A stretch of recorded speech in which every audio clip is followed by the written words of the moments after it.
Hi ಎಲ್ಲರಿಗೂ ನಮಸ್ಕಾರ. ಸಾಯಿ ಶ್ರುತಿ life style YouTube ಚಾನಲ್ಗೆ ತಮ್ಮೆಲ್ಲರಿಗೂ ಪ್ರೀತಿಯ ಸ್ವಾಗತ. ಎಸ್, ಬನ್ನಿ ಇವತ್ತು ಬ್ರೇಕ್ಫಾಸ್ಟ್ನ ಒಂದು ರೆಸಿಪಿಯಾಗಿರೋಂತಹ ಕ್ಯಾರೆಟ್ ರೈಸ್ ಬ್ರೇಕ್ಫಾಸ್ಟ್ ರೆಸಿಪಿಯನ್ನು ನೋಡೋಣ. ಮಕ್ಕಳೆಲ್ಲರೂ ಕ್ಯಾರೆಟ್ ತಿನ್ನೋದಕ್ಕೆ ಇಷ್ಟಪಡಲ್ಲ, ಸೊ ಹಾಗಾಗಿ ಇದು ಒಂದು ಅದ್ಭುತವಾದ ರೆಸಿಪಿ ಮತ್ತು ತುಂಬ ಸಿಂಪಲ್ಲಾಗಿ ಬೇಗನೆ ಮಾಡುವಂಥ ಒಂದು ರೆಸಿಪಿ. ಎಸ್, ಬನ್ನಿ ಕ್ಯಾರೆಟ್ ರೈಸನ್ನು ಹೇಗೆ ಮಾಡೋದು ಅಂತ ತಿಳ್ಕೊಳ್ಳೋಣ ಈಸಿಯಾಗಿ, ತುಂಬ ಬೇಗನೆ. ಸೊ ನೋಡಿ, ಇಲ್ಲಿ ಕ್ಯಾರೆಟನ್ನು ತುರಿದಿಟ್ಕೊಂಡಿದ್ದೀನಿ 3-4. ಸೊ ನಿಮ್ಗೆ ಎಷ್ಟು ಕ್ಯಾರೆಟ್ ಬೇಕೋ ಹಾಕೋಬೋದು, ಇಲ್ಲಿ ಎಷ್ಟೇ ಹಾಕಬೇಕು ಅಂತ ಏನೂ ಇಲ್ಲ. ಸ್ವಲ್ಪ ಕಾಯಿ ತುರಿದಿಟ್ಟಿದ್ದೀನಿ, ಕೊತ್ತಂಬರಿ ಸೊಪ್ಪು ಹೆಚ್ಚಿಟ್ಟಿದ್ದೀನಿ, ಹಾಗೆ ಜೀರಿಗೆ ಮತ್ತು ಸಾಸಿವೆ, ಕಡಲೆಬೇಳೆ ಇದ್ದರೆ ಜಾಸ್ತಿ ಹಾಕ್ಕೊಳ್ಳಿ, ನಾನು ಸ್ವಲ್ಪ ಇದೆ ಅಂತ ಸ್ವಲ್ಪ ಹಾಕ್ಕೊಂಡಿದ್ದೀನಿ. ಸೊ ಉದ್ದಿನ ಬೇಳೆ ಅಷ್ಟೇ, ಆಯಿತಾ. ನೀವು 3 ಅಥವಾ 4 ಸ್ಪೂನ್ ಕಡಲೆಬೇಳೆ ಹಾಕ್ಕೊಂಡ್ರೆ ಚೆನ್ನಾಗಾಗುತ್ತೆ. ಇನ್ನೂ ನಾನು ಸ್ವಲ್ಪ ಇದೆ, ಸೊ ಅಷ್ಟೇ ಯೂಸ್ ಮಾಡ್ಕೊಂಡಿದ್ದೀನಿ. ಸೊ ಬನ್ನಿ ಇವಾಗ ನೋಡೋಣ ಹೇಗೆ ಮಾಡೋದು ಅಂತ. ನೋಡಿ, ನಾನು ಗ್ಯಾಸ್ ಸ್ಟವ್ನ ಹಚ್ಕೊಳ್ತಾ ಇದ್ದೀನಿ, ಅದರ ಮೇಲೆ ಬಾಣಲೆಯನ್ನು ಇಟ್ಕೊಳ್ತಾ ಇದ್ದೀನಿ. ಎಸ್, ಇವಾಗ ಬಾಣಲೆಯಲ್ಲಿ ಸ್ವಲ್ಪ ನೀರಿದೆ, ಅದನ್ನು ಆರೋಕ್ಕೆ ಬಿಡೋಣ. ಅದು ಡ್ರೈ ಆದಮೇಲೆ ಅದಕ್ಕೆ ಕುಕ್ಕಿಂಗ್ ಆಯಿಲನ್ನು ಸೇರಿಸ್ಕೊಳ್ಳೋಣ. ಎಸ್, ಇಲ್ಲಿ ಏನಂದರೆ ನೀವು ಕುಕ್ಕಿಂಗ್ ಆಯಿಲ್ ಅಥವಾ ತುಪ್ಪ ಯಾವುದನ್ನಾದರೂ ಸೇರಿಸ್ಕೊಳ್ಬಹುದು. ಕುಕ್ಕಿಂಗ್ ಆಯಿಲ್ ಹಾಕಿಬಿಟ್ಟು ಸ್ವಲ್ಪ ತುಪ್ಪವನ್ನು ಸಹ ಆ್ಯಡ್ ಮಾಡ್ಕೊಳ್ಬಹುದು. ಎಸ್, ನಾನು ಕುಕ್ಕಿಂಗ್ ಆಯಿಲ್ ಹಾಕ್ಕೊಂಡೆ 2 ಸ್ಪೂನಷ್ಟು. ಅದಾದಮೇಲೆ 2 ಸ್ಪೂನಷ್ಟು ತುಪ್ಪವನ್ನು ಸಹ ಸೇರಿಸ್ಕೊಳ್ತಾ ಇದ್ದೀನಿ. ಯಾಕೆಂದರೆ ಟೇಸ್ಟ್ ತುಂಬ ಚೆನ್ನಾಗಿ ಬರುತ್ತೆ ತುಪ್ಪವನ್ನು ಸೇರಿಸ್ಕೊಳ್ಳೋದ್ರಿಂದ. ಒಂದು ಸಲ ನೀವು ಟ್ರೈ ಮಾಡಿ, ಸಿಂಪಲಾಗಿದ್ರೂ ಈ ರೆಸಿಪಿ ತುಂಬ ಟೇಸ್ಟಿಯಾಗಿ ಬರುತ್ತೆ. ತುಪ್ಪವನ್ನು ಸೇರಿಸ್ಕೊಂಡು ನೋಡಿ. ಸೊ ಇವಾಗ ನಾನು ಅದು ಕಾಯ್ತಾ ಇದೆ, ಅದಕ್ಕೆ ಸಾಸಿವೆನ ಹಾಕ್ಕೊಳ್ತೀನಿ. ಸೊ ಸಾಸಿವೆ ಸ್ವಲ್ಪ ಸಿಟಿಯೋವರೆಗೂ ಬಿಡೋಣ. ಎಸ್, ಇನ್ನೇನು ಸಾಸಿವೆ ಸಿಡಿಯುತ್ತೆ, ಆವಾಗ ನಾವು ಇದಕ್ಕೆ ಜೀರಿಗೆಯನ್ನು ಆ್ಯಡ್ ಮಾಡ್ಕೊಳ್ಳೋಣ. ಸಾರಿ, ಇಲ್ಲಿ ನಾನು ಜೀರಿಗೆಯನ್ನು ಆ್ಯಡ್ ಮಾಡಿರೋದು, ಕಡಲೆಬೇಳೆನ ಹಾಕಿರೋದು, ಉದ್ದಿನಕಾಳನ್ನು ಹಾಕಿರೋದು ವಿಡಿಯೋ ನಾನು ಮಾಡಿಕೊಂಡೇ ಇಲ್ಲ, ಮಿಸ್ ಆಗಿದೆ. ಸೊ ನೆಕ್ಸ್ಟ್ ಇಷ್ಟನ್ನು ಹಾಕ್ಕೊಂಡಿದ್ದೀನಿ, ನಿಮಗೇನು ತೋರಿಸಿದೆ ಅದಷ್ಟನ್ನು ಇಲ್ಲಿ ಸೇರಿಸ್ಕೊಂಡಿದ್ದೀನಿ. ಇದಿಷ್ಟನ್ನು ಹಾಕ್ಕೊಂಡಾದಮೇಲೆ ಫ್ರೈ ಮಾಡುವಾಗಲೇ ಮೊದಲೇ ಹಾಕ್ಕೊಬಿಡಿ. ಏನು ಅಂದರೆ ಮೆಣಸಿನ್ಕಾಯಿ, ನಾನು ಈ ವಿಡಿಯೋದಲ್ಲಿ ಆನಿಯನ್ ಆದಮೇಲೆ ಹಾಕ್ಕೊಂಡಿದ್ದೀನಿ, ಮುಂದೆ ನಿಮಗೆ ಸಿಗುತ್ತೆ.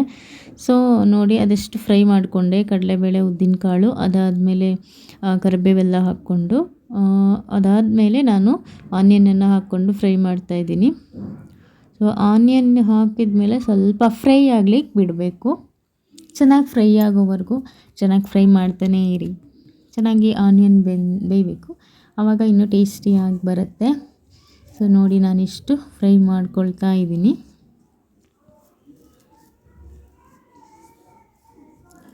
ಸೊ ಒಂದು ಸ್ವಲ್ಪ ಕಲರ್ ಚೇಂಜ್ ಆಗೋವರೆಗೂ, ಆನಿಯನ್ ಏನು ಬೆಂದಿದೆ ಅಂತ ಗೊತ್ತಾಗುತ್ತಲ್ವ, ಅಲ್ಲಿವರೆಗೂ ಸ್ವಲ್ಪ ಫ್ರೈ ಮಾಡ್ತಾನೆ ಇರಿ, ಸ್ವಲ್ಪ ಟೈಮ್ ಹಿಡಿಯುತ್ತೆ.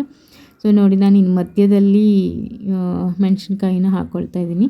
ನೀವು ಹಸಿಮೆಣಸು ಅಥವಾ ಕೆಂಪು ಮೆಣಸು ಯಾವುದಾದ್ರೂ ಬಳಸ್ಕೊಳ್ಳಿ, ಆದರೆ ಆನಿಯನ್ ಹಾಕೋಕ್ಕೂ ಮೊದಲೇ ಒಗ್ಗರಣೆಗೆ ಸಾಸಿವೆ ಜೀರಿಗೆ ಆದಮೇಲೆ ಹಾಕ್ಕೊಳ್ಳಿ ಕರಿಬೇವು ಮತ್ತು ಮೆಣಸಿನ್ಕಾಯಿನ. ನಾನಿಲ್ಲಿ ಅದು ಮಿಸ್ ಮಾಡಿದ್ದೀನಿ. ನನ್ನ ಮಕ್ಕಳು ತುಂಬ ಗಲಾಟೆ ಮಾಡ್ತಾಯಿದ್ರು, ಸೊ ಹಾಗಾಗಿ ಸ್ವಲ್ಪ ವೀಡಿಯೋನ ಮಾಡುವಾಗ ಸ್ವಲ್ಪ ಕನ್ಫ್ಯೂಸ್ ಆಗಿರೋದ್ರಿಂದ. ಸೊ ಇವಾಗ ನೋಡಿ, ಇದು ಚೆನ್ನಾಗಿ ಆನಿಯನ್ ಫ್ರೈ ಆಗಿ ಕಲರ್ ಚೇಂಜ್ ಆಗ್ತಾ ಇದೆ. ಈಗ ನಾನು ತುರಿದಿಟ್ಟಿರೋಂತಹ ಕ್ಯಾರೆಟನ್ನು ಹಾಕ್ಕೊಳ್ಳೋಂಥ ಸಮಯ. ನೋಡಿ, ಕ್ಯಾರೆಟನ್ನು ಹಾಕ್ಕೊಂಡಿದ್ದೀನಿ. ಇರೋಷ್ಟು ಕ್ಯಾರೆಟ್ ಎಷ್ಟು ತುರಿದಿದೆಯಲ್ಲ ಅಷ್ಟನ್ನು ಇದಕ್ಕೆ ಸೇರಿಸ್ಕೊಳ್ತಾ ಇದ್ದೀನಿ. ಸೇರಿಸ್ಕೊಂಡು ಸೇರಿಸ್ಕೊಂಡು ಚೆನ್ನಾಗಿ ಫ್ರೈ ಮಾಡ್ಕೊಳ್ತೀನಿ. ಕ್ಯಾರೆಟು ಸ್ವಲ್ಪ ಬೇಯಬೇಕು, ಆ ಥರ ಫ್ರೈ ಮಾಡ್ಕೊಳ್ಳಿ. ಎಷ್ಟು ಟೇಸ್ಟಿಯಾಗಿ ಬರುತ್ತೆ ಇದಕ್ಕೆ. ಆನಿಯನ್ ಮತ್ತು ಕ್ಯಾರೆಟ್ ಮತ್ತು ತೆಂಗಿನಕಾಯಿ ತುರಿಯನ್ನು ಹಾಕಿರ್ತೀವಲ್ಲ, ಎಷ್ಟು ಟೇಸ್ಟಿಯಾಗಿ ಬರುತ್ತೆ ಅಂದರೆ, ನೀವು ಕ್ಯಾರೆಟ್ ರೈಸ್ ಒಂದು ಸಲ ಮಾಡಿದ್ರೆ ಖಂಡಿತವಾಗ್ಲೂ ಮತ್ತೆ ಮಾಡಿಕೊಡ್ತೀರ, ಅಷ್ಟು ಟೇಸ್ಟಿಯಾಗಿ ಇದು ಬರುತ್ತೆ. ಬ್ರೇಕ್ಫಾಸ್ಟ್ ಮಕ್ಕಳಂತೂ ತುಂಬ ಇಷ್ಟಪಟ್ಟು ತಿಂತಾರೆ. ನಾನು ಕ್ಯಾರೆಟ್ ರೈಸ್ ಮಾಡಿದ್ದೀನಿ, ನನ್ನ ಮಕ್ಕಳು 2 ಹೊತ್ತು ಅದನ್ನೇ ತಿಂತಾರೆ, ಅಷ್ಟಿಷ್ಟ ಅವರಿಗೆ.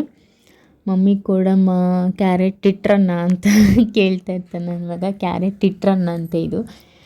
ಸೊ ಇವಾಗ ನೋಡಿ, ಎಷ್ಟು ಚೆನ್ನಾಗಿ ಫ್ರೈ ಆಗಿದೆ ಅಲ್ವಾ ಕ್ಯಾರೆಟು. ಇವಾಗ ತೆಂಗಿನ ತುರಿ ನಾನು ತುರಿದಿಟ್ಕೊಂಡಿದ್ದೆ ಅಲ್ಲ, ಅದನ್ನು ಇದಕ್ಕೆ ಸೇರಿಸ್ಕೊಳ್ತೀನಿ. ಸೊ ಇದಕ್ಕೆ ಎಷ್ಟು ಬೇಕು ಅಂತ ಏನಿಲ್ಲ, ನಿಮ್ಮ ಐಡಿಯಾದಲ್ಲಿ ನೀವು ಬಳಸ್ಕೊಂಡು ನೋಡಿ, ಚೆನ್ನಾಗೇ ಆಗುತ್ತೆ. ಸೊ ಈ ಥರ ನಾನು 4 ಕ್ಯಾರೆಟು ಮತ್ತು ಒಂದು ಸ್ವಲ್ಪ 1 ಕಪ್ಪಷ್ಟು ತೆಂಗಿನ ತುರಿ ಬಳಸ್ಕೊಂಡಿದ್ದೀನಿ. ಸೊ ನೋಡಿ, ಇವಾಗ ಮಿಕ್ಸ್ ಮಾಡಿ ಚೆನ್ನಾಗಿ ಸ್ವಲ್ಪ ಫ್ರೈ ಮಾಡಿದ್ರೆ ಸಾಕು. ತೆಂಗಿನ ತುರಿ ಹಾಕಿದ ಮೇಲೆ ಅಷ್ಟೊಂದು ಫ್ರೈ ಮಾಡಬೇಕಂತ ಏನಿಲ್ಲ, ಸ್ವಲ್ಪ ಫ್ರೈ ಮಾಡಿಕೊಂಡ್ರೆ ಸಾಕು. ಅದೆಲ್ಲ ಕಡೆ ಚೆನ್ನಾಗಿ ಮಿಕ್ಸ್ ಆಗಿ ಸ್ವಲ್ಪ ಫ್ರೈ ಆಗೋವರೆಗೂ ಈ ರೀತಿ ಮಾಡ್ಕೊಳ್ಳಿ. ಸೊ ಇದಿಷ್ಟು ಆದ ನಂತರ ಚಿಕ್ಕದಾಗಿ ಹೆಚ್ಚಿಟ್ಟಿರೋಂಥ ಕೊತ್ತಂಬರಿ ಸೊಪ್ಪನ್ನು ಆ್ಯಡ್ ಮಾಡ್ಕೊಳ್ಳೋಣ. ಕೊತ್ತಂಬರಿ ಸೊಪ್ಪನ್ನು ಸೇರಿಸ್ಕೊಳ್ತಾ ಇದ್ದೀನಿ. ಸ್ವಲ್ಪ ಕೊತ್ತಂಬರಿ ಸೊಪ್ಪು ಸಹ ಮಿಕ್ಸ್ ಆಗೋ ಥರ ಚೆನ್ನಾಗಿ ಫ್ರೈ ಮಾಡ್ಕೊಳ್ಳೋಣ. ನೋಡಿದ್ರಲ್ಲ ಎಷ್ಟು ಸುಲಭವಾಗಿರೋಂಥ ಒಂದು ರೆಸಿಪಿ. ಚೆನ್ನಾಗಿ ಮಿಕ್ಸ್ ಆಗ್ತಾ ಇದೆ. ಇಷ್ಟು ಫ್ರೈ ಮಾಡಿದ ಮೇಲೆ ಇದಿಷ್ಟು ಆದ ನಂತರ ಇಷ್ಟು ರೆಡಿಯಾಗಿದೆ. ಸೊ ಇವಾಗ ನಾವು ಸ್ವಲ್ಪ ಹಳದಿ ಪೌಡರನ್ನು ಹಾಕ್ಕೊಳ್ಳೋಣ, ಮಿಕ್ಸ್ ಮಾಡ್ಕೊಳ್ಳೋಣ. ಹಾಗೆ ಇದಕ್ಕೆ ರುಚಿಗೆ ಎಷ್ಟು ಬೇಕೋ ಅಷ್ಟು ಸಾಲ್ಟನ್ನು ಸೇರಿಸ್ಕೊಳ್ಳೋಣ. ಇಷ್ಟು ಬೇಕೋ ಅಷ್ಟು ಉಪ್ಪನ್ನು ಸೇರಿಸ್ಕೊಳ್ಳೋಣ.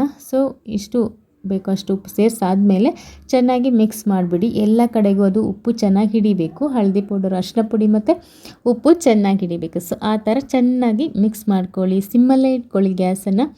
ಸೊ ಇದಾದ ನಂತರ ಏನು ನಾವು ರೈಸನ್ನು ಮಾಡಿಟ್ಕೊಂಡಿರ್ತೀವಲ್ವ, ಆ ರೈಸನ್ನು ಇದಕ್ಕೆ ಆ್ಯಡ್ ಮಾಡುವಂಥ ಸಮಯ. ಸೊ ಇಷ್ಟೇ ಕೆಲಸ. ಇದಿಷ್ಟು ರೆಡಿ ಮಾಡ್ಕೊಳ್ಳೋವರೆಗೂ ಅಷ್ಟೇ ಕೆಲಸ. ಇದಾದ ನಂತರ ರೈಸ್ ಹಾಕ್ಬಿಟ್ಟು ಚೆನ್ನಾಗಿ ಮಿಕ್ಸ್ ಮಾಡಿಕೊಳ್ಳುವಂಥದ್ದು. ನೋಡಿ, ಇದು ಎಷ್ಟು ಚೆನ್ನಾಗಿ ರೆಡಿಯಾಗಿದೆ. ಸೊ ಬನ್ನಿ, ಇವಾಗ ರೈಸನ್ನು ಹಾಕಿ ಮಿಕ್ಸ್ ಮಾಡಿ ನಿಮಗೆ ತೋರಿಸ್ತೀನಿ.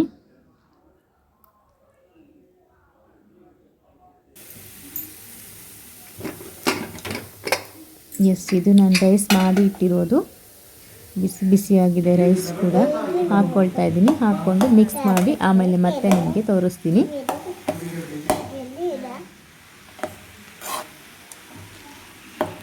ನಿಧಾನವಾಗಿ ಮಿಕ್ಸ್ ಮಾಡ್ಕೊಳ್ತಾ ಇದ್ದೀನಿ. ನೋಡಿದ್ರಲ್ವಾ, ಈ ರೀತಿಯಾಗಿ ಫುಲ್ಲಾಗಿ ಮಿಕ್ಸ್ ಮಾಡ್ಕೊಂಡಿದ್ದೀನಿ. ಹೇಗೆ ಕಾಣಿಸ್ತಾ ಇದೆ ನಿಮಗೆ? ಇಷ್ಟ ಆಯಿತಾ ಕ್ಯಾರೆಟ್ ರೈಸ್? ಎಷ್ಟು ಟೇಸ್ಟಿಯಾಗಿರುತ್ತೆ ಅಂದರೆ ಮೃದುವಾಗಿ ಇಷ್ಟ ಆಗುತ್ತೆ. ಎಲ್ಲ ಮಕ್ಕಳು ಇಷ್ಟಪಟ್ಟು ತಿಂತಾರೆ. ಚಿಕ್ಕ ಮಕ್ಕಳಿಗೆ ಖಾರ ಸ್ವಲ್ಪ ಕಡಿಮೆ ಬಳಸ್ತೀನಿ ನಾನು. ಸೊ ನೀವು ಅಷ್ಟೇ ಕಡಿಮೆ ಖಾರವನ್ನು ಬಳಸಿ ಮಕ್ಕಳಿಗೆ ಕೊಡಿ. ಒಂದು ಹೆಲ್ದಿ ಫುಡ್ ಅಂತಲೇ ಹೇಳ್ಬೋದು ಕ್ಯಾರೆಟ್. ನನ್ನ ಮಕ್ಕಳಿಗೆ ಇಷ್ಟ ಆದ ಹಾಗೆ ನಿಮಗೂ ಕ್ಯಾರೆಟ್ ರೈಸ್ ಇಷ್ಟ ಆಗಿದ್ದರೆ ದಯವಿಟ್ಟು ಲೈಕ್ ಮಾಡೋದನ್ನು ಮರಿಬೇಡಿ. ಹಾಗೆ ಸಬ್ಸ್ಕ್ರೈಬ್ ಮಾಡಿಕೊಂಡು ಶೇರ್ ಮಾಡಿ ಅಂತ ಹೇಳ್ತಾ, ಯಾರೆಲ್ಲ ನನ್ನ ವಿಡಿಯೋನ ನೋಡಿದ್ದೀರಾ ಎಲ್ಲರಿಗೂ ಥ್ಯಾಂಕ್ಸ್ ಹೇಳಲಿಕ್ಕೆ ಇಷ್ಟಪಡ್ತೀನಿ. ಮತ್ತೊಂದು ಅದ್ಭುತವಾದ ವಿಡಿಯೋ ಜೊತೆ ಮತ್ತೆ ಸಿಗ್ತೀನಿ. Thank you, bye.